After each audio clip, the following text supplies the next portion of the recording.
সাধু চোখ বন্ধ করে ধ্যানে মগ্ন হলেন, আর সেই মুহূর্তেই আকাশ কালো হয়ে গেল, বজ্রপাত শুরু হলো, আর এক ভয়ঙ্কর ঝড়। সাধুর ধ্যান ও অভিশাপ। এক নির্জন জঙ্গলে এক সাধু গভীর ধ্যানে বসেছিলেন। তিনি ছিলেন শান্ত ও ধৈর্যশীল, কখনো কাউকে কষ্ট দিতেন না। কিন্তু একদল দুষ্টু শিকারী জঙ্গলে ঢুকে সেখানে হট্টগোল শুরু করলো। তারা হরিণ শিকার করছিল, পশুদের ভয় দেখাচ্ছিল, আর সাধুর আশ্রমের আশেপাশে হট্টগোল করছিল। সাধু ধ্যানমগ্ন থাকলেও তাদের কাণ্ডকারখানা সহ্য করতে পারছিলেন না। তিনি চোখ খুললেন এবং বললেন, এই পবিত্র স্থানে কেন এত অশান্তি করছো?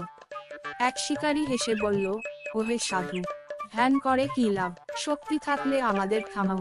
সাধু ধীরে বললেন, অন্যায়কারীদের সঠিক পথে না আনলে প্রকৃতি নিজেই তাদের শাস্তি দেয়। কিন্তু শিকারীরা হাসতে হাসতে আবার তাদের কাজ করতে লাগলো। সাধু চোখ বন্ধ করে ধ্যানে মগ্ন হলেন, আর সেই মুহূর্তেই আকাশ কালো হয়ে গেল, বজ্রপাত শুরু হলো, আর এক ভয়ঙ্কর ঝড় উঠল। শিকারীরা ভয় পেয়ে ছুটতে লাগলো, চারদিক থেকে বন্য জন্তুরা বেরিয়ে এলো। তারা বুঝতে পারল, সাধুর ধ্যান ভাঙানোর কারণেই প্রকৃতি রেগে গেছে। ভয়ে কাঁপতে কাঁপতে তারা সাধুর পায়ে লুটিয়ে পড়ে বলল, ক্ষমা করুন মহারাজ, আমরা ভুল করেছি।